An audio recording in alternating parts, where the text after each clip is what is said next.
let's start. Just start with a 2 minutes recap of what we did last week. So we want to study Anderson organization.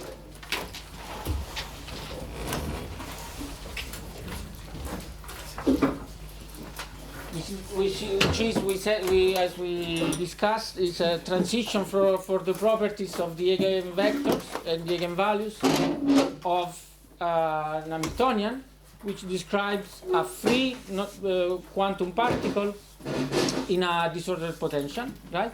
So the simplest possible model is this one. So we just look at one particle on a certain lattice. So plus. Okay, so this matrix delta here is just the adjacency matrix of the lattice that we consider, and D is a random diagonal matrix. Okay, which has IID random energies on the diagonal, which represent the random potential, and zero everywhere else. Right? This is the simplest possible choice, not the unique one, but I mean. The properties of Anderson organization do not really depend on the choice, so let's stick with the simplest one. Okay? So that's what we said last time. Then the other thing, so we saw that to study this transition, basically all the information we want to analyze are contained in the statistical properties or of the elements, matrix element of the resolvent matrix, which is basically defined in this way. Okay, these are the diagonal elements. This is called the resolvent or single particle interaction. In fact, as we saw, Z belongs to the complex plane, but in fact, the only thing that we really need is the behavior of this object in the limit in which Z approaches the real axis from above or from below. These are called the retards or advanced gradient function. In fact, contain all the information that we need.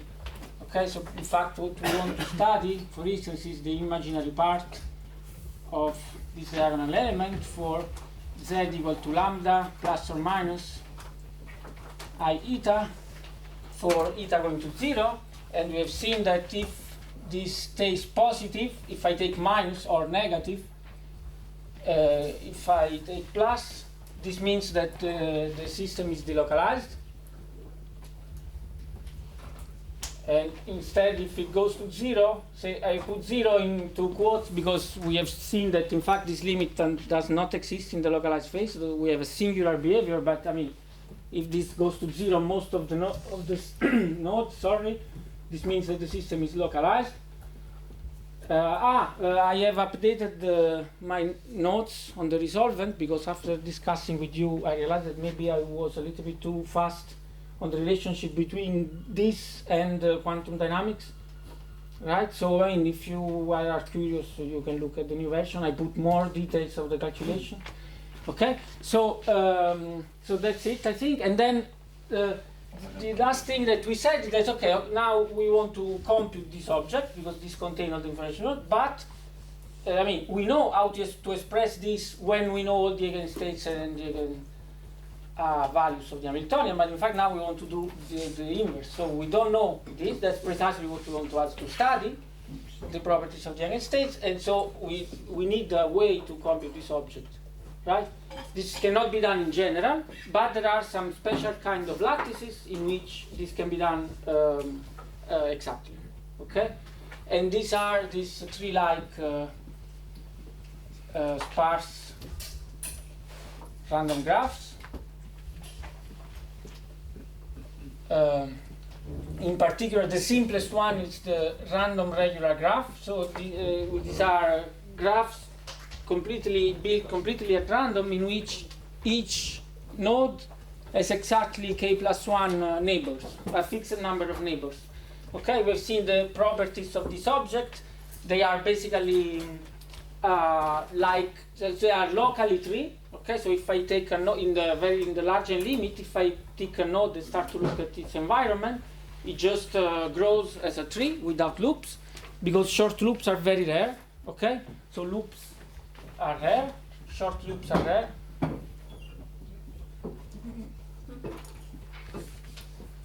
In particular, we have seen that the typical size of the loops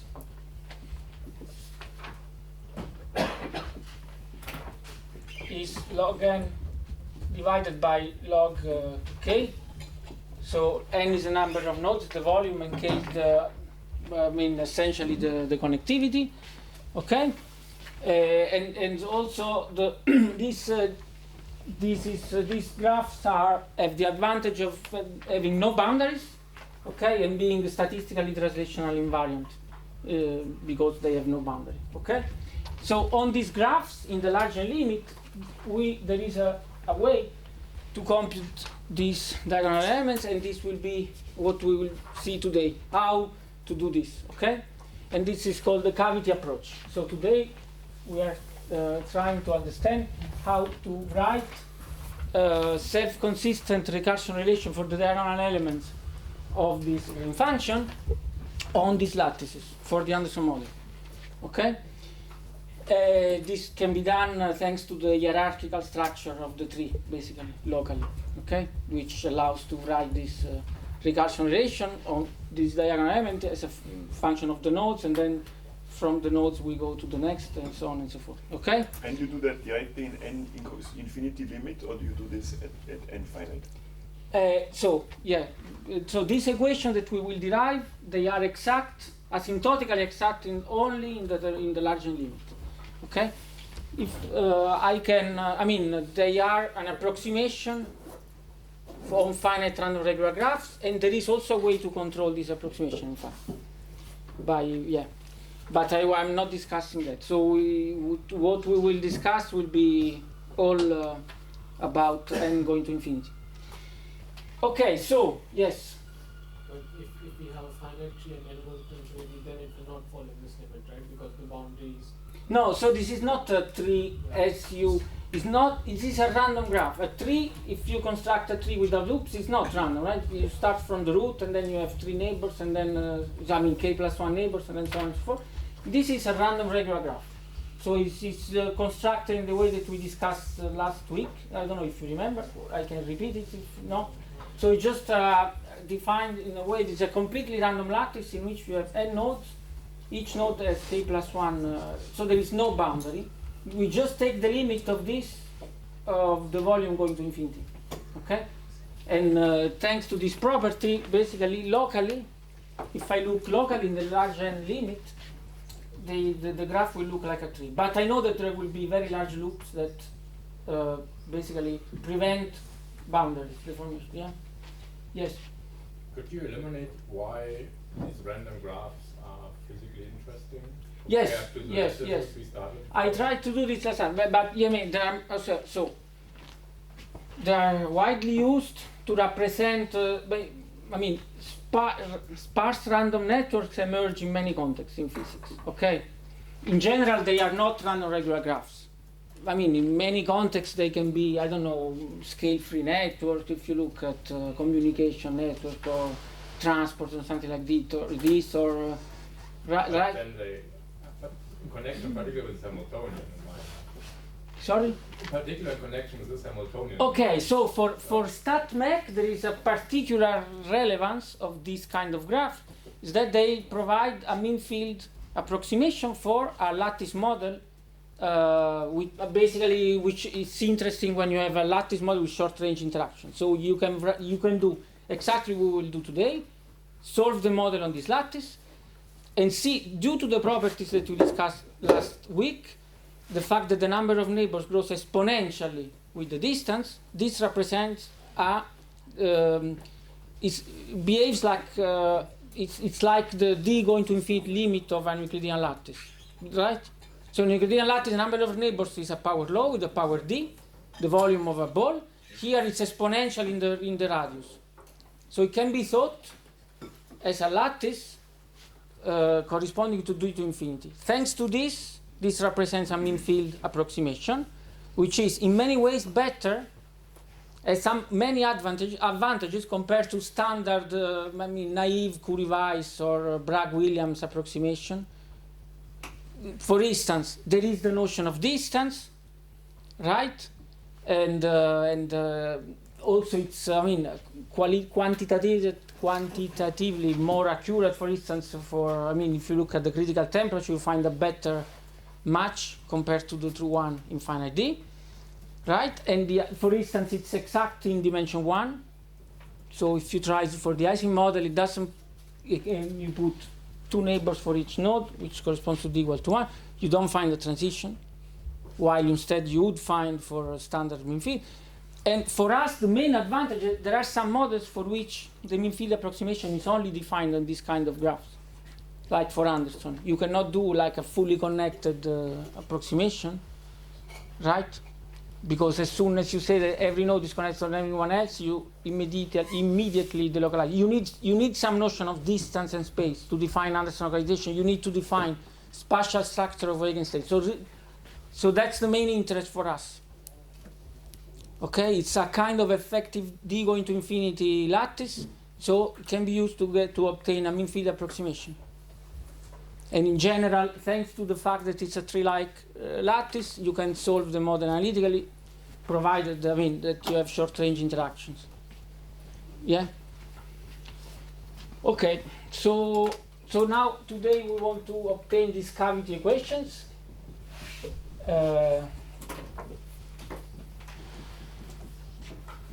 For this thing. So there are, in the literature, there are at least, to my knowledge, 3 ways of deriving these equations. Okay? And there is one, it's, I would say, more similar to what we are used in statistical physics and what I would like to show you in more detail. So it's like, I put into quotes, like a StatMech derivation. There is a nice review paper on how you find this equation with this approach by Scusa, Vivo, and Kuhn. I put it in the Dropbox, so if you are curious about more details, you can have a look. There is also an approach based on directly on matrices via the matrix block inversion formula.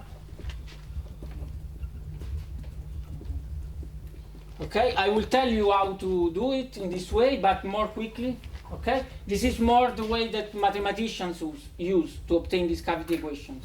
Okay, and then there is the original way, the first one, which appears in the list, which is the Anderson way, which is via the locator expansion.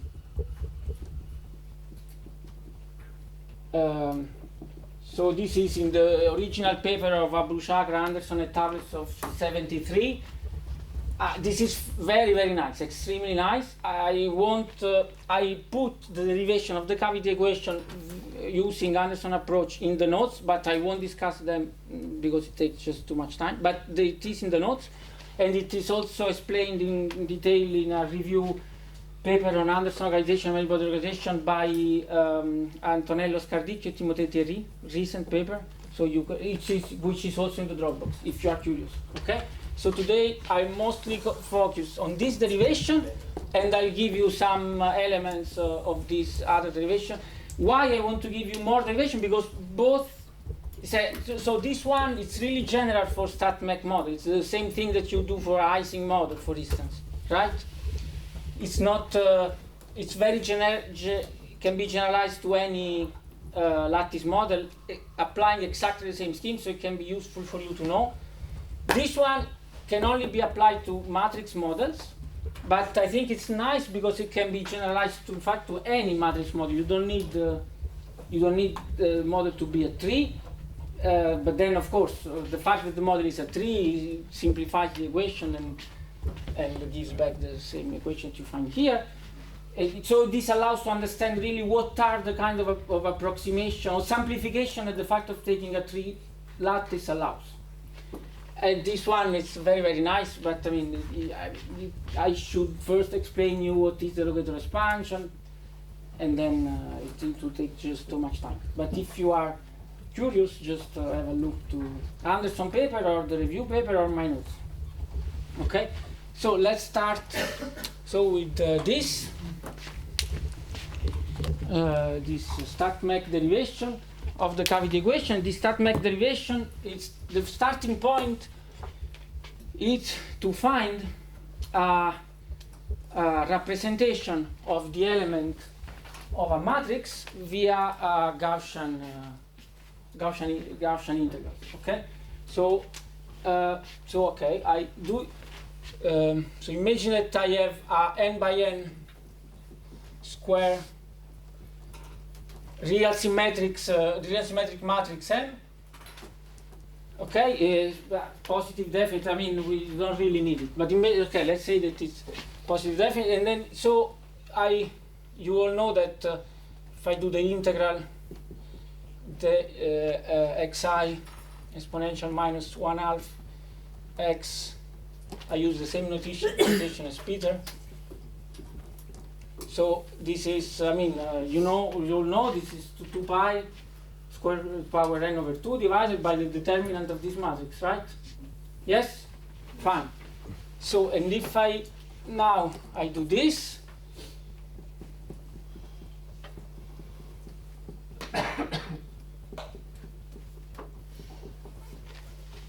for instance, I put here xa, xb, so the square root of 2 pi divided by the determinant of the matrix, both above and below, simplifies, and the only thing that survives, you know how to do this, gives just m minus 1 element AB, right? You agree? If you does, I mean, is there someone that does not agree with this one? No, fine. And so basically, it's we just, you see. So now you just have to, what you want to we want to compute is this. So now if instead of m I put z identity minus h, I get what I want. Okay? Yes.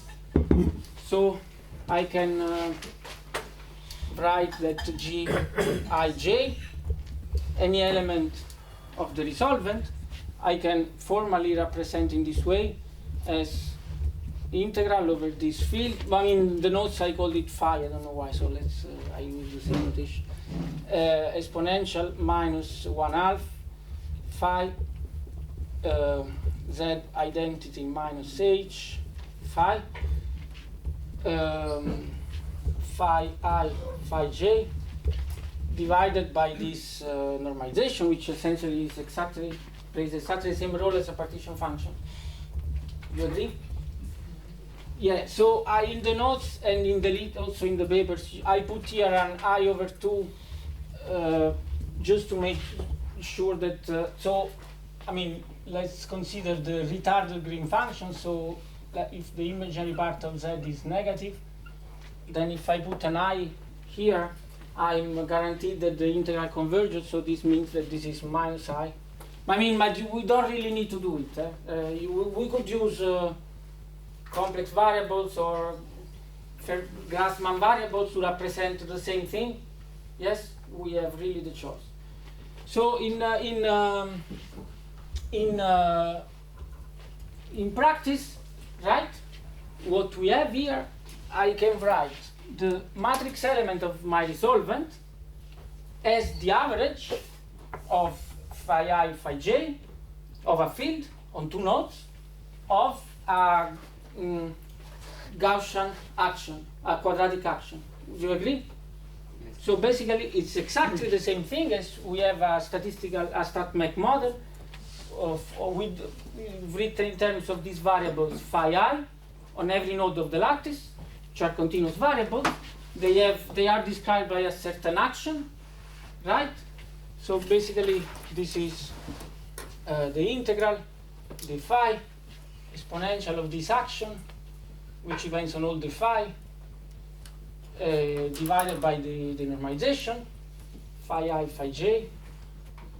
Okay, so we have Stike having introduced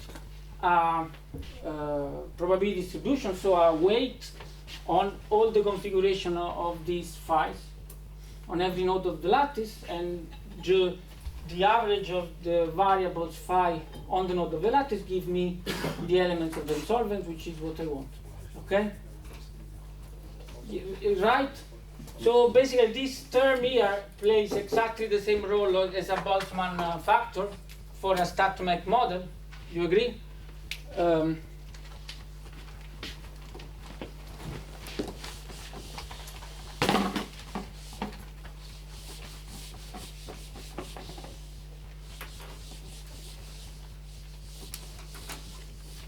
Okay, so it's like having introduced a Boltzmann factor, which describes the probability of all the configuration of these variables, right? Exponential set. Do you agree? Yes, where this action is just, so now we can write what this action is. This action is basically minus I over 2 sum over I, z minus epsilon I phi I square plus it sum over the nearest neighbors of the lattice phi I phi g. You agree? For the model that we consider. Yes? So this is just an auxiliary action. There is no particular physical meaning associated to this variable phi. It's just something that I introduce to obtain a representation of what I want to compute in terms of like something which is equivalent to a Boltzmann weight, right? And which has also for us the advantage of being completely quadratic. So, yeah, great. So now imagine. So let's consider a given node of the lattice now, which I call 1. Okay, so let's.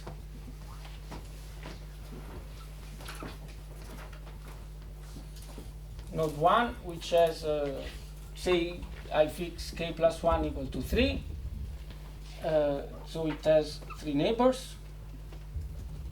And these nodes have other neighbors, and so on and so forth. Okay, and this is a tree. So I consider the limit n going to infinity. So I know that there are loops, but they are very, very far away. So locally, I can draw the lattice in this way. So now my problem is that imagine that now I want to compute the resolvent on node 1. Okay, so let's use our Gaussian representation of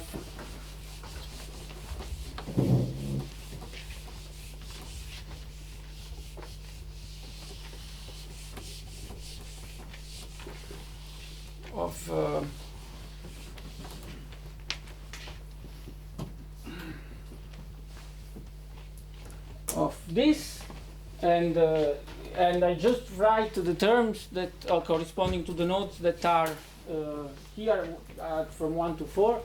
So minus IG11 would be just the integral over the phi phi1 square, right? And then I have a term which is minus I over 2 phi1 square z minus epsilon 1. Then I have all the terms that involve I and its neighbors. Do you agree? Minus plus it phi 1 phi 2 plus phi 3 plus phi 4. And then I have plus all the other terms. And the same thing divided by, divided by the same thing without the phi 1 square. You agree?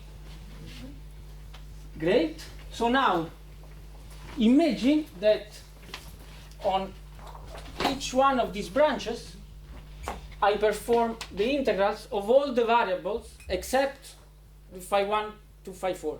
Okay, I start to integrate all the fields which are farther than 1, 2, 3, 4. You agree? So I am left with an integral over d phi 1 exponential minus I over 2 phi 1 square z minus epsilon 1. And then I have integral d phi 2 d phi 3 d phi 4 exponential minus I t phi 1 phi 2 plus phi 4, and then the same thing. Then I have a phi 1 square here, see, and then I can just write the effect of having integrating all the other nodes as another measure, p tilde, on the remaining field, which I call it this way, right? And I have exactly the same thing at the denominator. I don't write it without the phi 1 square. You agree? So that's, I haven't done anything. I just represented all, yes. This is phi 1, phi 2, phi 3. It's Sorry, phi 2, phi 3, phi 4.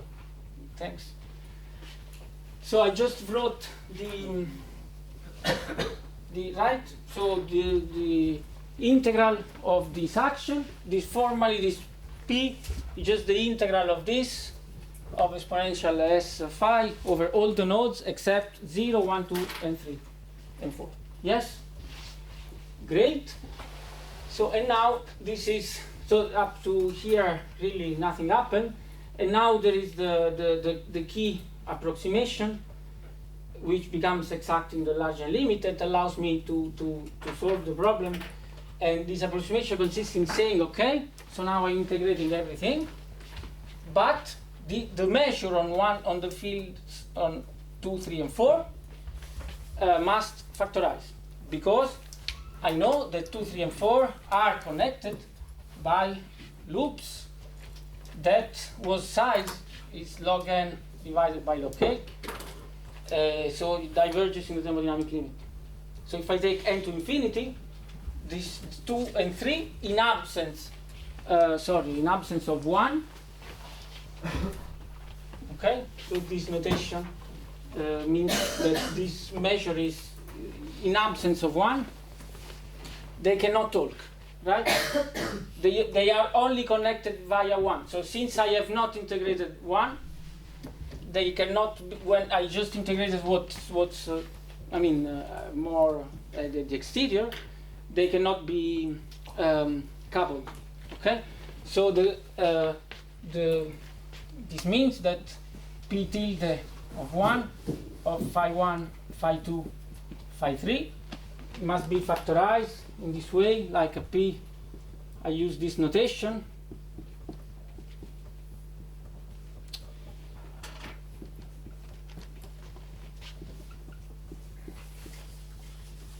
Sorry, again, it's 2, 3, and 4. Sorry. So it's p 2 to 1, phi 2, 3 to 1, phi 3, and p 4 to 1, phi 4. Okay? What do you mean by 2 to 1? Yes, so the notation that I'm using is that this probability distribution is a measure on node 2, which results from the integration of all the sides that are here, so on this branch, in absence of node 1. Yes? So you said it's approximation, but up to which power and then do you know? Yes. Okay, so this in the thermodynamic, this is an approximation, and in principle you can. In fact, there are corrections due to the loops. Okay, and this correction give a series which is in power of 1 over n. 1 over n. Yes, the correction. Yes. We do this on a tree. This is exact even for n finite. Yes, for on a tree this is exact. Yes, but then we have to specify how to fix the boundary condition, and it's a bit of a mess. Okay. What is the typical size of a loop for a given n? It's log n divided by log k. So it's, yeah. Just extending on this question, so for n finite it's exact? No, for n finite this is not exact. So I mean, there are corrections, yes, and yes, on the observables that we want to study, this correction can be expanded in powers of 1 over n, including back the loops. But I mean, for sure, I don't want to discuss this. It's very. So let's consider only the n to infinity limit, okay? The n to infinity is sort of like the mean field Eh? It's sort of like the moon field, and then Yes, you have whatever. exactly. Yeah. It's n infinity does get fixed k, like the approximation value. It's n infinity with k fixed, of course. Yes, the connectivity is fixed, it's of order 1, and we take the limit and going to infinity. Yes. So basically, this is the key approximation that we do. And okay, so now there are two observations. First of all, this is basically the integral of all of this action of all the variables that we have here, but the action is Gaussian. So it's just a sequence of many Gaussian integrations. Yeah? If I start to integrate the nodes exterior, the action has to stay Gaussian, right? So it's still Gaussian. And the other thing is that now imagine that I compute phi1 square or phi2 square over this measure. Okay? Imagine that P2 is normalized. So this, by definition, this must be, what is this? So this is just basically using the same Gaussian representation that we used before. This is exactly the diagonal element of node 2 of the green function of a model in which the node 1 has been removed. Okay? So this is called the cavity green function. That's why it's called the cavity approximation, and we will use this notation. There is r minus I.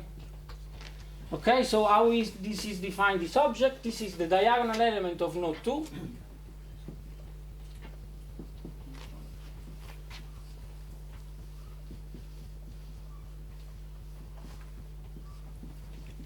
Okay, of the original Hamiltonian, from which I have completely removed node 1, because this probability measure doesn't know that node 1 exists, right? We have stopped before. Which is almost one of your random graphs. Right? Sorry? It's almost one of your random graphs, Yes. except for at point. Yes, exactly. Okay, so this 2 to 1 that doesn't mean that it's an off diagonal element. It's diagonal element on node 2. This just specifies that it's the diagonal element on node 2 of the resolvent, of course, for the same z of an Hamiltonian from which the node 1 has been removed. Okay, so it's another auxiliary object that we need to introduce to write these self-consistent equations. Yes? And in fact, this cavity equation, this cavity green function will be really the object that we'll be using. Yes? Yeah, I wanted to ask you a question. So this is a given realization of the disorder, right? Yes. In the end, you want to average over the disorder, Yes. right? But there are realizations where, for example, 2 and 3 are connected directly, right? No. No. In the thermodynamic limit, no. Because the loops, Because the how do you probability of generate- finding a loop short is, you remember we tried to derive it last Yeah, talk, sure. I So was it thinking goes about- as length of the loop, so Okay. k to the length of the loop divided by length of the loop divided by n. Okay, because maybe it's misleading in my mind. How do you generate those graphs? I mean, I thought that you first have the points, Yeah. then you randomly connect those So, points I mean, to be 3 precise- of the others. to be So I precise- imagine that 2 and 3 are there, fixed, Yeah. and then they may be connected. But Okay, but then I just relabel the things to. I can just use other names. So I mean, the question is that if there is a loop here, or if No, okay. The question was that is in this realization 2 and 3 are not connected, and Yeah. they are only a giant. Okay, loop, now and I there understand. Maybe realization of the disorder. Yeah. So you first look at the two things. To be precise, there are loops. Just the number of short loops is of order 1. Okay. So there are short loops, but it stays of order 1 in the Largian limit. The only loops that are important, that the scale with them, are the one which occurs at the diameter of the graph, which is at the scale log n. So there are loops. Just that the probability that I pick a node and it has a short loop around it, it goes to zero in the thermodynamic limit. First thing. Second thing, I can just look at my graph, so I pick a node at random without putting a name to it. Okay? I just put a loop and then I label them. I don't care, right? Okay. Yeah? So, but it's true that it depends on the realization of the disorder. This is epsilon, there is an epsilon 1, epsilon 2, epsilon 3 here, epsilon 4. So, here this is No, for a I was not meaning the disorder of the energy. But disorder of the graph. The Yeah, disorder of the I graph. just pick a node and I look, and I label it 1, then I look at its 3 neighbors, I label them 2, 3, 4, and then I look at their neighbors and I label consecutively. But how I call the nodes is completely irrelevant. We will derive the equations for generic indices, so just to make an example here. That's Yes. cool. Yes. Sorry, I missed this moment. How do you understand that the green function from 2 to 1 is the diagonal element of the resolvent? No, Why? this, The second, like, why? this, okay. So, because think just of how we obtain this measure. We just started with the same action, which describes our Anderson-Hamiltonian minus z, the identity, and we started to integrate all the nodes, right? So, I imagine I do this exactly, right? Okay. Then I compute psi 2 square over this measure. This is exactly what I would write if I wanted to write the matrix element on node 2 of a modified Hamiltonian from which node 1 has been removed. Okay. Formally, it's exactly the same thing. But then you directly understand that this measure is just the exponent, right? Sorry, I don't understand. This p from 2 to 1 is just the exponent, right? Because we have a definition of Yes. So yeah, exactly. So I think if you mean so these two, this just implies that p 2 to 1 of phi 2 apart from a normalization constant is just minus I over 2 phi 2 squared divided by this g to 1. Yes, exactly. The problem is that, well, so for the one we don't know this g to 1. This is a definition if you want. Yes. Just the interpretation of this g to 1 is that this would be the green function on node 2 of our model from which we have completely removed node 1. That's the interpretation, but of course this must have this form because just a sequence of Gaussian integrals. Yes?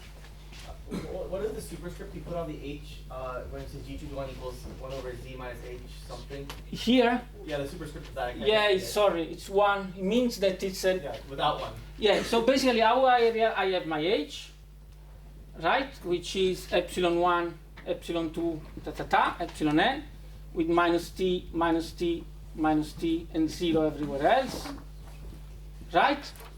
And from this Hamiltonian, I just remove the first row and column. That's h1. Yeah? So it just, so there are, you see that there are 3 special nodes which are, so this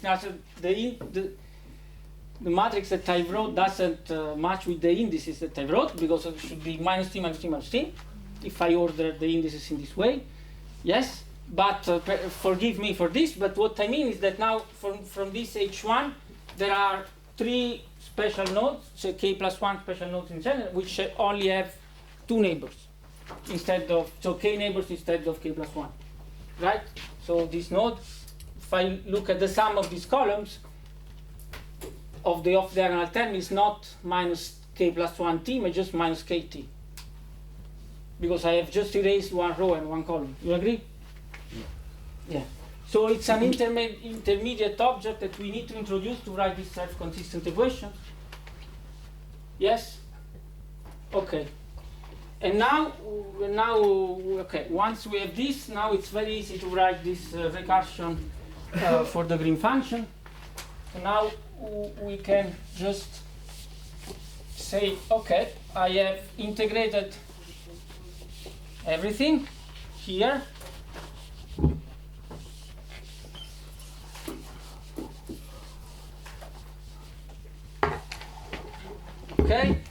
here just the effect of all the lattice can be represented by this Gaussian variance 2 to 1. The effect of the integration of everything else, G3 to 1. Here I have G4 to 1. Okay, and so now I can really compute. So I just have to do the integration. If I want to compute, remember I want to compute minus I G11, which is I don't write the normalization, but it's the integral diffy 0 diffy 1 phi 1 square. There is the term which doesn't depend on the neighbors.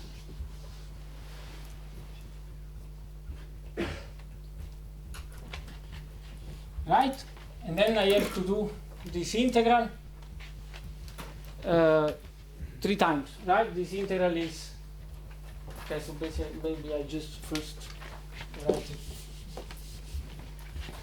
So I have the integral diffy 1, diffy 2, diffy phi 3, diffy phi 4, exponential it phi 1, phi 2 plus phi 3 plus phi 4. And then I have the weight, the Gaussian weight that comes from the integration of the neighbors, this P, this probability, right? This cavity probability, which just gives minus I over 2, phi 2 squared divided by G to 1, minus I over 2, phi 3 squared divided by G 1, and minus I over 2, phi 4 squared divided by G41. Do you agree? Yes? And now I can just do this Gaussian integration, right? It's just k times the same integral, just with the,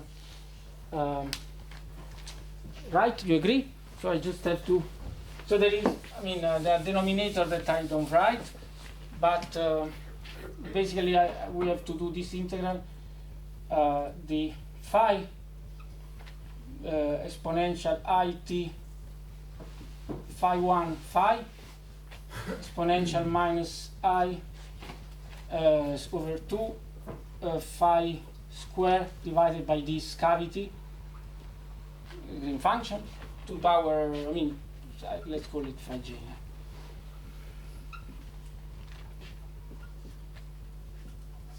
Product of the j going from 1 to k plus 1. You agree? What is that? Sorry. I just rewrote this integration in this way. Sorry. This integral over j goes to 2 to 4 in our example. And the fact that you have disorder and that you have different reasons. Yeah, the disorder is here. And you don't have any in G21? Yeah, they are all random variables because they are random, of course. So they are equal in average, on average, right? No, we'll discuss this in great detail. No, but they are random variables. And our main goal is to characterize the probability distribution. But first we want to find the equation that they need to satisfy. Okay, so now I do this Gaussian integration, and this basically, okay, just gives exponential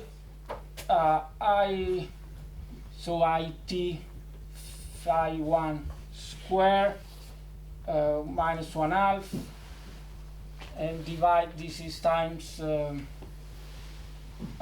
minus the I G to 1. You agree? That proportional. Yes?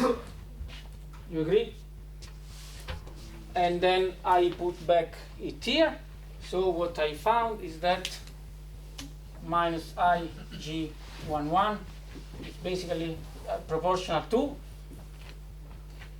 d phi 1 square exponential minus I over 2 phi 1 square, which multiplies what I had before, z minus epsilon 1. And then there are all the terms that come from the neighbors, which are just minus t square sum of j neighbors of I of 1 of this cavity j to 1. Okay? And so by definition, this is G11 inverse. You agree? So we have found an equation for G11 which expresses the diagonal element of the green function on a given node of the lattice in terms of the diagonal elements of the green function on the neighbors, but of this modified Hamiltonian, right? In which the node 1 has been removed. So the equation is G11 is equal to 1 over z minus epsilon 1 minus t squared sum of the neighbors of 1. This notation, J belongs to the neighbors of 1, we used already last time, of J to 1. Right? So this is an exact equation provided that then goes, I mean, it can also be shown rigorously that this, for n going to infinity, this is an exact equation for the model we considered. It has been proved by Lelarge and Bordenave in 2010, but only for n going to infinity, because we did this factorization approximation on, yes, so we made the hypothesis that these G are, yeah, that, yes. We picked node 1 because they are all the same. I am not one. I just yeah. You agree. I could call it I right now. At the end, I doesn't really matter how I call them. Just I have to give a label to every node, and yeah. because it's a random regular. Yes. So this equation is true on every node. Yeah. Can you just give us some intuition about how you take into account 1 over n connections? No. If you want, we can discuss in private. Yes. What you did is can only be done and then Yeah, but that's our focus today. Or ask Julia. Julia worked a lot on it, if you want. But our focus is n going to infinity. We don't want to, for the moment, we don't want to know what happens at finite n. Just n is infinity. Eh? Just at 1 over n, not n 1 over n squared. Okay, we can discuss in private. It's a lot of time. Or ask Julia. Okay, okay. So these are equations, but still we aren't there, because the problem is that we have written an equation which gives us what we want, but in terms of an object which is not, I mean, this green function on this modified Hamiltonian. But now you know what to do. It's very simple. I just start from this modified Hamiltonian. So let's take now the graph without node I. The node I is completely absent. This is 2, 3, 4, right? And I repeat exactly the same thing. Yes? I repeat exactly the same procedure. Imagine now that I want to compute this green function here or here. So I want to compute minus I G22, which is proportional to the integral over the phi 2, the phi n, phi 2 square, exponential minus I over 2, phi z minus h1 hi phi. You agree? That's the definition. Is it G22 or is it G22 without node 1? Sorry, you agree. This G22 without 1, which defined this way. You agree? We do exactly the same thing that we did before. We look at node 2, we look at its neighbors that now are 5 and 6, right? We integrate everything which is beyond 5 and 6. We write these as the integral d phi 2, d phi 5, d phi 6. There is a part which stays, which is minus I over 2 phi 2 square epsilon z minus epsilon 2 minus plus I t phi 2 phi 5 plus phi 6. And then there is the effect of anything else, which I can write as p tilde on node, so in absence of 2, 5, 5, 5, 6, and then I do the factorization approximation on this. Yeah, you understood it's useless that I go on, no?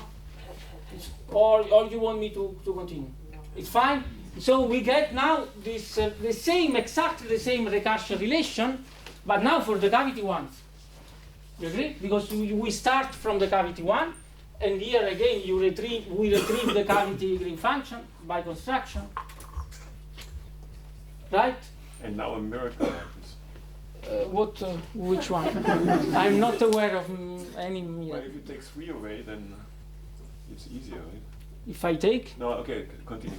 No, I just I was not okay. So basically, we have this the same equations for the cavity green function. For the diagonal element of the cavity green function, node I in absence of j is 1 over z minus epsilon I minus t square sum of all the neighbors. So KL belongs to the neighbors of I except j of g L to I.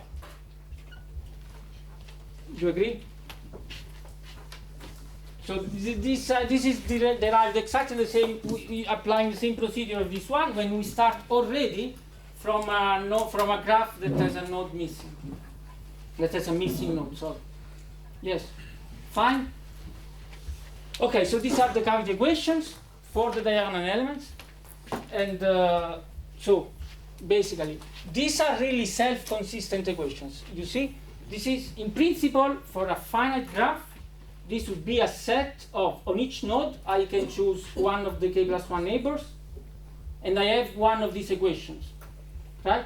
So in principle, this is for a finite graph, this would be a set of k plus 1 times n, right? Coupled nonlinear equations for this cavity green function. Do you agree? Yes? In principle, I solve them. I find the fixed point of this. Remember, these are complex variables, and then I plug them here, and I get what I want, which are the diagonal elements of G on every node.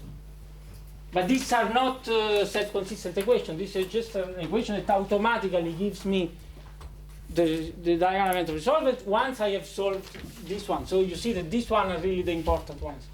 The one for the cavity green function. Do you agree? Yes. So the question: how many of you already had seen in your master StatMech courses the beta? This is called the beta approximation. So how many of you have used this approximation, for instance, to solve the Ising model or any other?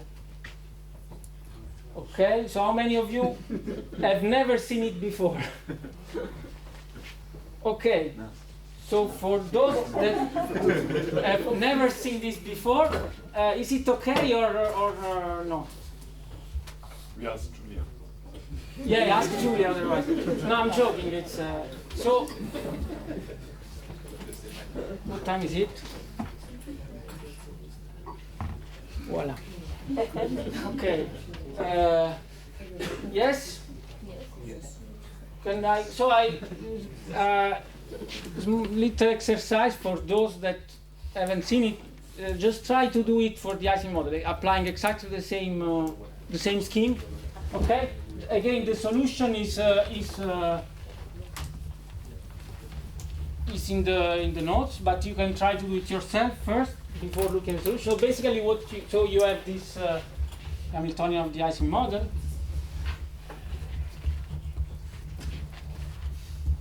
Right, and you want to solve it on the beta lattice. Do you agree?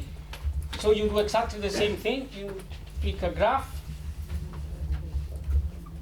and you say, okay, I want to write take this sigma 1, sigma 2. This is the spin on every node. You want to write the probability on sigma 1. Right, this is just sum the trace over all other spin from sigma 2 to sigma n of exponential beta h, right? And again, I can imagine that I have been able to integrate everything which is beyond this one and its neighbors, so I can say that this is proportional to sum only over sigma 2, sigma 3, sigma 4 of some probability in absence of 1 of sigma 2, sigma 3, sigma 4, which I factorize saying that there are no loops. Okay? Yes? You factorize this. This is just the product of the neighbor. So this is P on O2 in absence of 1 of sigma 2, and so on and so forth. For an Ising model, the spin can be just up and down. It's a binary variable. So this probability distribution can be just encoded in just an effective field, which is called the cavity field. So you can write it as exponential beta h 2 to 1 divided by 2 hyperbolic cosine, sigma 2 hyperbolic cosine of beta h 2 to 1, right? And then I forgot to write the terms that local term of the Hamiltonian is sigma 1, sigma 2 plus sigma 4 plus the field beta sigma 1. Then you do this sum, the trace over sigma 2, sigma 3, and you find a recursion relation for this. You find this probability distribution in terms of these cavity fields. And then how can I find the cavity fields? I start already from a cavity graph and I go on. Yes? So you can write self-consistent equations for these cavity fields. For instance, show that there is a critical, maybe I can tell you the result. No, okay. You can find everything in the notes. Try to do the exercise. You can find the critical temperature, for instance, the critical exponent by linearizing close to the critical temperature, which is for the magnetization will be 1/2, because this is just a mean field approximation. You can also compute the magnetic susceptibility by taking the derivative with respect to the external field, and you can also compute correlation functions of spin at a certain distance, as we discussed in the question and answer session.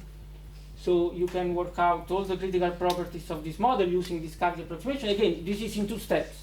So first you write the probability of the spin is up in terms of the cavity fields, so the neighbors in absence of himself, and then so you say, okay, so I need to find an equation for these cavity fields when I have removed one of the nodes of the graph, and I can write this iteratively. Of course, for the Ising model, it's much more simpler than Anderson, because you can assume translation invariance, so all the cavity fields are the same, and which simplifies. Then you just get one single algebraic equation for H, and not a set of many equations, okay, for a random object. Okay, yes? Is this what is known as beta answer? Yes, that's not beta answer. This is the beta approximation. Ah, yeah. Is it related to the beta answer? No. Okay. Okay, beta did many things, exactly. Many. Okay, so another exercise for you I have, maybe a little bit more difficult, but again, the solution is in the notes. So I would like you to generalize this to the off-diagonal elements of the green function. So now imagine that I want to compute this correlation function. So I mean the green function on the off-diagonal elements of 2 nodes, say 1 plus r, a distance r on the graph. Yes? So locally it's like this. This is node 1. 1 plus r.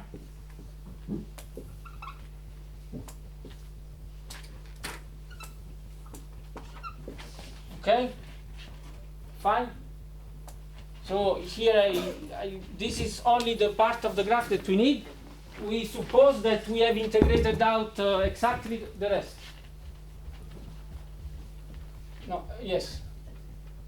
So you see, every node has exactly 3 neighbors in this example. Do you agree?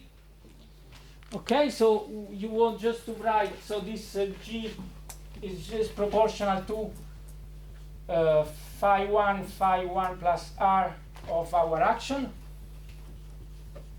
Okay, I make the hypothesis that we can integrate out all the branches that start from these nodes, and so we are left to this computation that has to be done exactly, but it's much easier than what it looks because it can be done recursively, just by, for instance, just look at the parts of this integral that involve this site 1 plus R. Yes, so imagine, so what I have to do, I have to integrate over d phi 1 plus R. I have the local green function, cavity green function, which arrives on 1 plus R, which is minus I over 2 phi 1 plus R squared divided by G 1 plus R in absence of,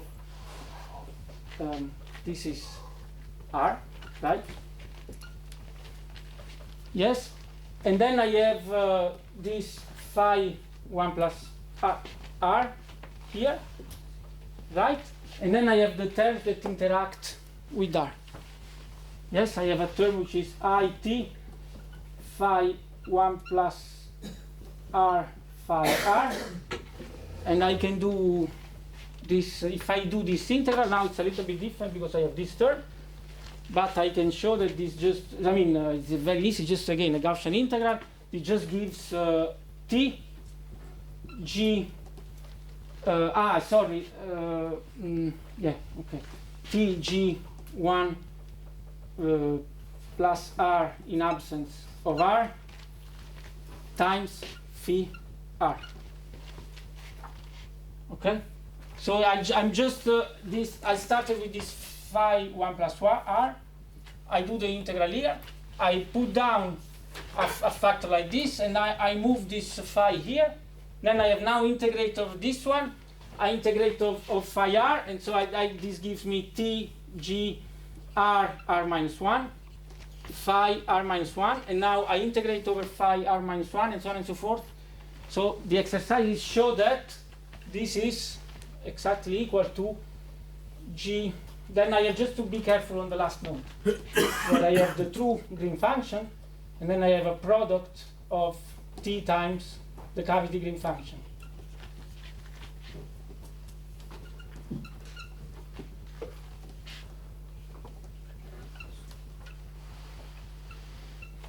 Along the chain. Yes? Why did you add the absolute value? No, because I made a mistake. I'm sorry. Because I was thinking of the correlation function, which is the square modulus of this. Sorry, you're right. Okay, so we saw last week that this is important because it encodes the wave function decay over the localization length for localized states, for instance. So this is. You remember when we use the spectral representation of this thing, you only keep the diagonal elements and so on and so forth. This is basically the correlation of wave functions at distance r if I take the square modulus of this. Okay? So this is the correlator that becomes critical at the localization transition and contains this localization length that diverges. Okay, so anyway, again, this is an exercise, you can do it, but the solution is in the notes. Okay, so now, I just want to show you another derivation of the same equations, but just much more quickly, okay? Everything is in the notes again, but this is much quicker in a certain sense. Can I erase? Yes? So, the integral that we have here, integral over d phi 1 plus r. Yeah. The result of that is just t into g1 plus r to r. Yeah, there is of course a normalization factor, a square root of 2 pi. Yeah, but you always have to think that there is a denominator here which contains exactly the same term without this. So all the normalization factors are cancelled, and you just find this term. And there is no exponential of g1 plus r. Yes, of course. there is all the rest that I didn't write. There is all the rest of the action which involves these nodes that is there. I just didn't write it because it's too long. Yeah? Okay? Great. So let's see this other derivation, which is based on this Schur decomposition formula. And you see, I mean, conceptually, this derivation is much, much simpler. So the idea is the following. I am interested in computing G11, right, which is Z minus H minus 1, 1, 1. Okay? Okay, so this matrix Z minus H, we have seen what it is. This is Z minus epsilon 1, Z minus epsilon 2, Z minus epsilon n. Then a lot of zeros, then there is minus t, 0, 0, 0 minus t, 0, 0, 0 minus t. And of course it's symmetric. And then the same structure. Okay? The idea is just to see this matrix as a block matrix. Okay? What's this block? We already defined. This is exactly. Z minus H1 to exactly. Great. So this block is just Z minus H1. So I mean, it's another derivation, but the same object comes back again. So now, imagine that I solve this. I'm able to solve this linear system.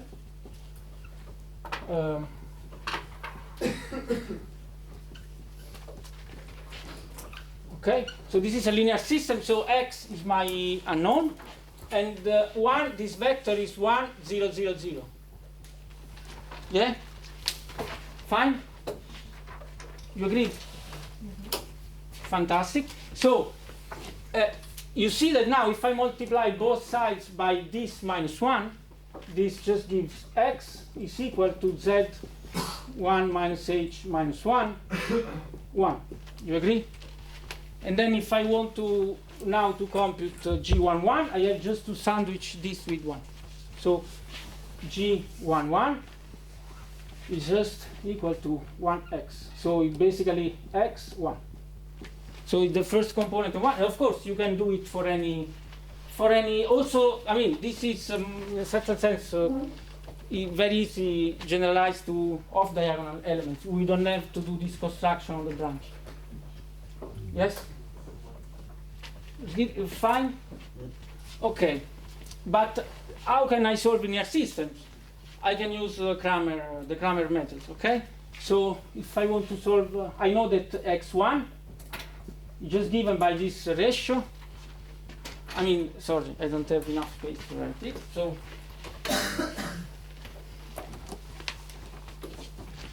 yeah. What's this? If x1 just, so I have to replace the first column of this matrix by this, right? So my known term 1 0 0 0 0 0 0 0. Yes, and then the rest of the matrix is exactly the same. So there are a bunch of zeros and some minus t, and then here in this this block, I have this z minus h1 and determinant. Sorry, and then divided by the determinant of the full matrix. The full matrix. You agree? Just the Kramer's method. You agree? Yes. Yeah. Now, to compute the determinant of this, I can just expand with respect to this column. You agree? So this just gives determinant of z minus h1.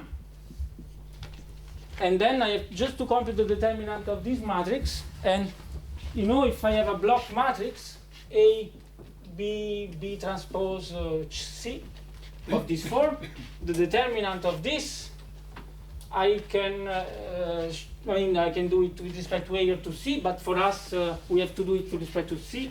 So that's the determinant of C times the determinant of A minus B transpose C minus 1 B, right? That's the block matrix inversion formula, should complement formula, I don't know. There's several names, but I mean, just how to compute the determinant of a block matrix. Yes? You agree? Yeah. So I apply this here, so I have determinant of C, which is determinant of Z minus H1. And then I have this determinant, and you see this for us this is a 1-by-1 matrix, right? So I just have the determinant, but I mean I write determinant, okay, but it will be just a number, a complex number. It will be Z minus epsilon 1, and then I have minus B transpose. So B, what's B? For us this is B.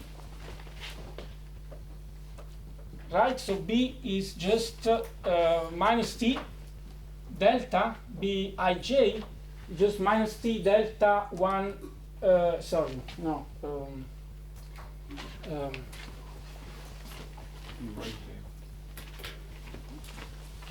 Minus T sum over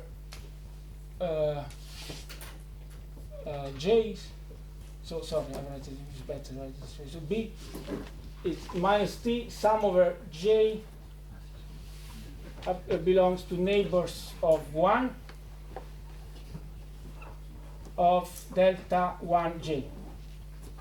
Right? No. No. I mean, you understand, sorry. So B is just minus T if 1 and J are neighbors and 0 otherwise. Sorry. Yeah? So here I have to do this B transpose C minus 1 B. Okay, so I have to do sum over all neighbors J of 1, okay, of minus T. Sum over all neighbors K of 1, no, K is already connectivity, L neighbors of 1 of minus T, and then I have Z minus H1 minus 1 element JL. Okay, so this goes away, and this is G11. So we get an equation for G11. You agree? Yes. Can you explain again how you went from X1 to the determinants fraction? Sorry, can you explain how I went from? Can you explain again how you got from X1 to the determinants fraction? Ah, this uses Kramer. If the Kramer's method to solve a linear system, if you want to, I mean, that's the linear system we want to solve, because we want to solve this linear system because we know that if I choose the vector 1, 1, 0, 0, 0, 0, then the first component of my solution will be G11 by definition. So I want to solve this system. How can I compute the first component of X for this linear system? I just take the ratio of the determinant of this matrix and the matrix in which I have just replaced this vector to the first column. And then I compute the determinant by expanding around, so expanding along the column, it just contains this 1 times the determinant of what's left, and then you get this formula. And so what are these? These are, by definition, the elements of node GL of this cavity Green function. So these are the off-diagonal elements of the Green functions. Yes? Of the cavity Green functions. You agree? But we define them in this way. And so we finally get this equation.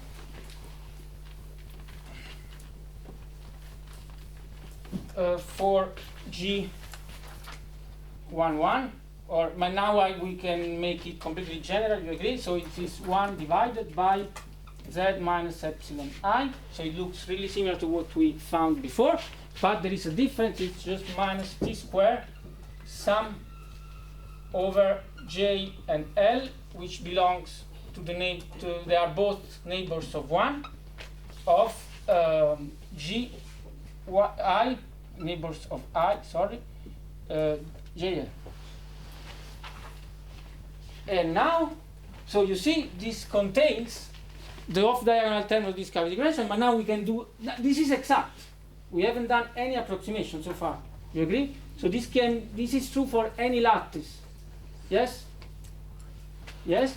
But now we do this approximation, so in absence of I, its neighbors, J and L, the green function between them must vanish in the thermodynamic limit because they are only in absence of 1, they are not connected, except for very, very, very large loops, so they cannot, this must go to 0. Okay? Which is basically the same approximation as we did before, and so we only have to keep the diagonal elements, which are exactly the one that we, of this sum, which are exactly the one that we kept before, and we get the same equations. So it converges to n to infinity on a graph, converges to sparse random tree-like graph, sum over J neighbors of 1, of I, of this cavity, diagonal element of the cavity green function of node J in absence of 1. Okay, so again, now we have the green function in terms of the intermediate object, but now you see what we need to do. Repeat exactly the same procedure for the cavity Hamiltonian. And then we get the cavity equations, we solve them in terms of these. Okay, so why I want to show you this? Because now I have another exercise. The exercise is the following. So you see, this is, I've only used the fact that there is a tree graph, neglecting this term, but in fact one can show even rigorously that the diagonal terms, for instance, can be neglected also for a GOE matrix or a Gaussian random matrix with IID entries. So the exercise is use this equation to find the semicircle law when, okay, so now the T here in this example are fixed. For a GOE matrix, they have to go into the sum because they depend on the node ij. What I mean is that this equation is also true. So now take a GOE matrix. I have hij, which is 0, average, and 1 over n. Variance, yes, 1 over 2n, 1 over n, yes. And we get the same cavity equations. Now these are basically the T. You agree? This hij plays exactly the same role of the T's. And so in this case the equation becomes Gii is 1 over Z minus Hii minus sum over all J Hij square Gj. I don't need to write the cavity thing because for a random matrix n going to infinity, eliminating one row or one column doesn't have any effect because I have n neighbors. So cavity and non-cavity green functions satisfy asymptotically the same equation, and then I can use the central limit theorem to write this is a Gaussian random variables of this average and variance 3 divided by n square. You agree? And then I can use the central limit theorem to compute this, and then I get an equation for G, which is the one that Roland showed you and gives the semicircle. Yes? Okay. So what time is it? Okay, fantastic. 10 minutes. So we have our cavity equations, and that we obtained in the n to infinity limit, and then. So I write them again for the Anderson model. So we have this. First, we have to solve this set of equations. Okay.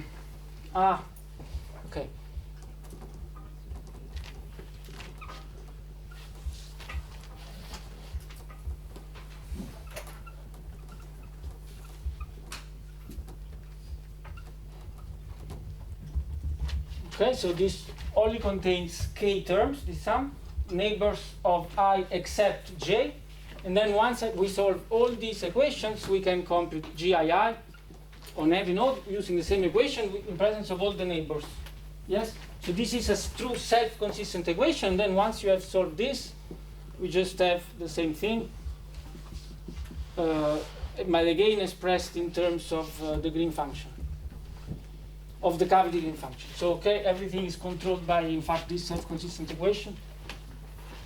Okay, so another exercise for you, just because in many papers, instead, yeah, today a lot of exercise. So in many papers, instead of using this green function, just because there is a nice physical interpretation, so instead of G, people often use the self-energy, right? Just because we have seen last week that this self-energy really is the inverse of the relaxation rate of a particle in I, right? It's imaginary part, yes? So I mean, it's the physical. I mean, it's more related to a physical observable, and so it's defined in this way. We can define the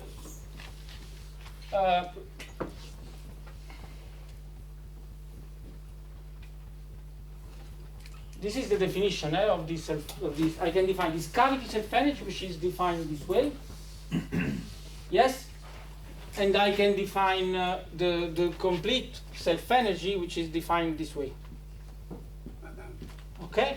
Yeah, now we don't need to put a double index because this is so we have this self-energy on node I and this cavity self-energy on node I in absence of J, which is basically defined in this way.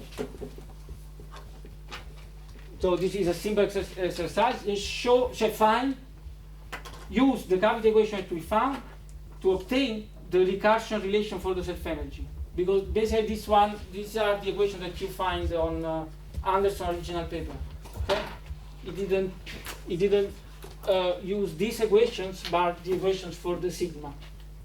Again, I mean, I wrote it. It's a two-line computation. It's straightforward, but I mean, just to so when you see these equations, you are not surprised. Okay. So the most important thing that I want to say. Okay, so this is for a given graph, but we have said that these equations only become asymptotically exact in the thermodynamic limit. And so in the thermodynamic limits, I have n nodes. And on each node, I have k plus 1 of these objects, which can be defined this way, and they are all random, right? Because there are these random energies. So in fact, naturally, we should not think of this equation in these terms, like really a set of coupled nonlinear equations, but rather as the equations for the probability distribution of this object. So average over the disorder. So to define it a little bit more properly, we can introduce in the thermodynamic limit. So we take the limit n going to infinity, and we define the probability distribution of this cavity green function. Let's call it small g if it's the cavity green function, which is basically 1 over n k plus 1 sum over I sum over all j neighbors of I, g delta g minus g I to j. So this is a complex variable, and I want just now to average over the disorder. So this is the average over the random energies, and take the limit n going to infinity, and this gives me this probability distribution, right? And this probability distribution has locally to satisfy this equation, so it means that it has to satisfy this self-consistent integral equation. So it's I write it in this way. So d gamma epsilon is d epsilon gamma epsilon. Gamma epsilon is the probability distribution of the random energies, which we took as a box distribution, but I mean it doesn't really matter, right? Then we have product of k neighbors, so j1 to k of the same probability distribution, so dp jk, dpgk, and then I have delta function which imposes that this equation is verified, g minus 1 divided by z minus epsilon minus t square sum over j from 1 to k, g k. Okay, and so this is basically the equation that contains all the physics of Anderson realization on the random regular graph in the large n limit. Yes. The GKs should be GJs strictly. Yes. Thanks. Strictly speaking, yes. Yes. As well. Yes. You agree? And then, so you have to find, so you see, this is an integral equation for the unknown now is P, is the probability distribution itself. Yes? Once we find the solution of this equation, we can then from this obtain the probability distribution of big G, capital G, which are the diagonal elements of the Green function, which is, I don't write it, it's exactly the same, but with k plus 1, and with p, not q. Right? So for q, it's not a self-contingent equation. It's a self-contingent equation for p, for the cavity Green function. We solve this, and in terms of this, we obtain, right? Delta. Yes? Now the delta is this one. Fine? Okay, so if I have 2 minutes. Yes? What have you done to go to the second line, except of using gamma epsilon as a distribution for epsilon? Sorry? So there's dp now appearing of gj, what does it? Okay, so this equation is, so now I, basically this cavity, I call it capital G, just to make, yeah, it's a small g. So locally, this cavity Green function has to satisfy on every edge of the lattice this equation on a given node. Now imagine that you take the thermodynamic limit. So you have an infinite number of nodes, okay? So for a given realization of the disorder, this gives you an histogram of this G. Now average this histogram over all possible realization of the disorder, both of the random graph, if you want, and of the random on-site energy. So this probability distribution needs to verify this self-consistent equation. Okay? So basically what it means that we pick a random energy. This basically it's just the implementation of this local constraint at the level of the probability distribution. Okay? Right? So locally I pick a node. So a node is characterized by the value of its random energy, epsilon, and we have to average over all possibilities, right? Then I look at its neighbors. So I pick some values of the cavity Green functions on the neighbors. These are, I mean, this is in absence of I, so these two are completely independent. So I just pick from the distribution k values of the cavity Green function. Locally, I have to force that this equation is verified. That's it. Yes? So this is for a given realization of No. This now we have average. The graph. This is average over The disorder, but and to infinity. The graph basically it's a tree, an infinite tree without boundaries. So in principle, average over also the realization of the graph, if you want. But I mean, yeah, graph. Yes. Yes. Okay. So I don't have 2 minutes, right? No. Yes. Okay. Great. So 2 minutes. Just so for next time we can start straight away with what is found. So how to solve this equation, and it takes really 2 seconds, and solve the equation. 2 minutes. No, to explain you how to solve the equation, So, I mean, in principle, one could try some, discretization, right? This is a probability distribution. You take an interval, you discretize, and try. But it's very difficult because this is bidimensional probability distribution, and for real part and complex part, we don't know which is the support a priori of this probability distribution. I mean, for the real part, it's infinite. For the imaginary part, no. But it can become extremely. It depends on which phase we are. It can become extremely broad. So it's really not convenient. The most efficient way is it's called population dynamics or pool method. And in fact, a strategy that has been proposed by Parisi and Mézard in the context of spin glasses. Because you can write similar cavity equation for spin glasses.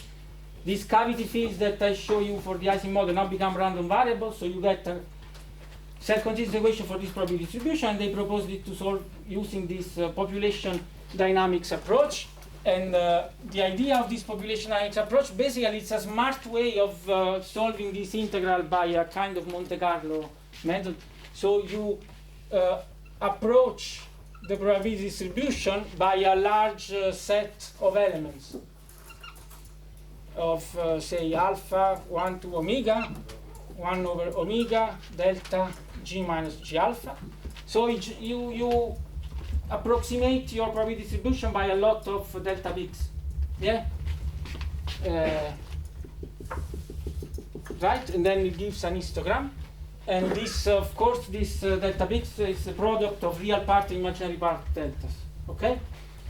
And then what you have to do, you just have to add, you start from any initial condition, you just pick a random, choose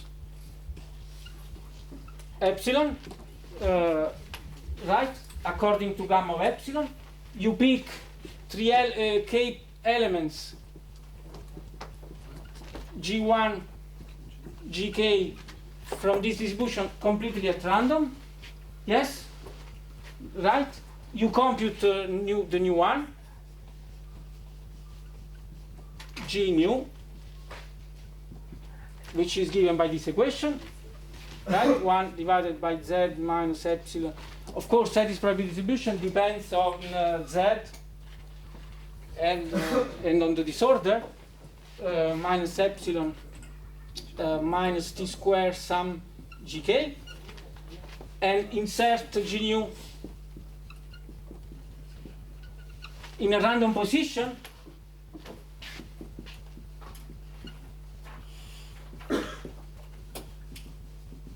And then you go back to 1. And you iterate, and you monitor the convergence by looking at the moments of the distribution. For instance, where some moments reach a stationary value, you stop.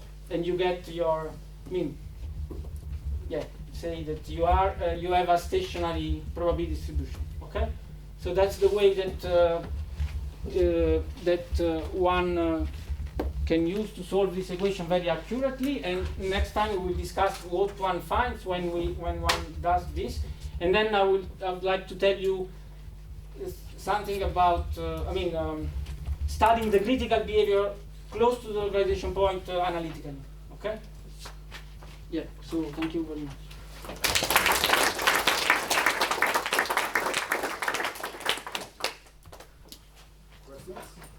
That line there is a 2 minus 1 on top of the sum for the PG.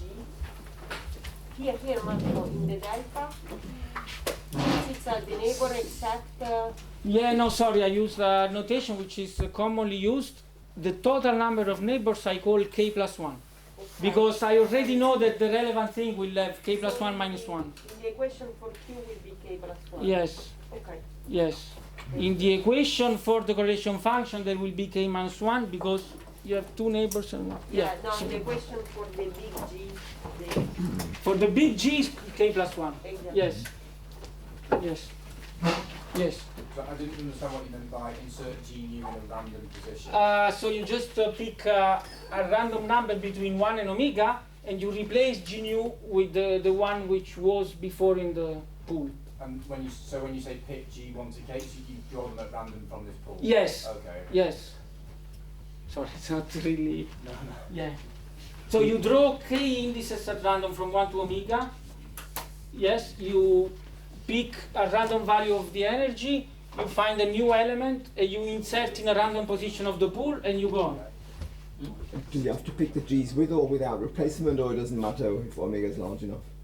It doesn't matter if omega is large enough, I think. I never asked myself, but I think it shouldn't matter, yes.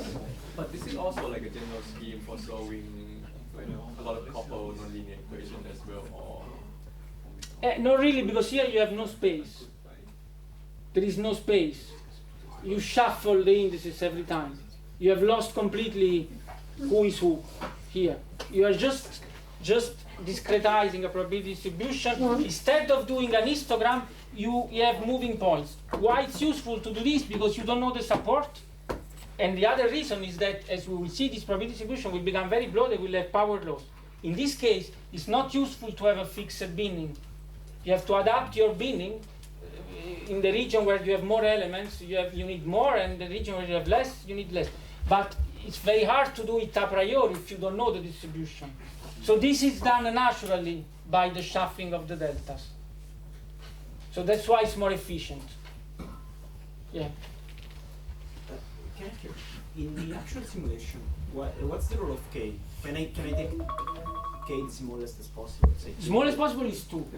Because otherwise, total connectivity 3, otherwise you go to 1D. This equation are exact on an infinite ring, by the way. So this gives the exact solution of Anderson model in 1D, and you can use this equation to obtain the localization length in 1D. You have just to expand around the zero disorder, because the transition point is at zero disorder. So you expand around w equal to 0, and you from this equation you get so for any k, this would describe a infinite dimensional. For any k, you have a class of random regular graph with different connectivity. Yes, and the critical property will not depend on k. Just the transition point will depend on k. So I can take the k equal to 2. K equal to 2 is the easiest for numerical simulation. Yeah. We will, for the analytic solution, I would like to take k going to infinity because there is some simplification. Okay, no, that's for just concerning numerics. Yes. The shape of the capital propagator reminds of the Dyson resonation with some of the captures. Like, is there some deeper connection, or is it just mathematical? This is just a mathematical definition. So why? Because what Anderson did was perturbative expansion around the infinite disorder. The infinite disorder, you know the elements, you know the propagator. It's just this. You agree? Okay. Because by definition, it's just the inverse of the Hamiltonian, which only contains random energies for infinite disorder. So the propagator, the G is this. So this is all that comes from perturbation. And so then he has a way to write, to resum this perturbation series. This is called the locator expansion.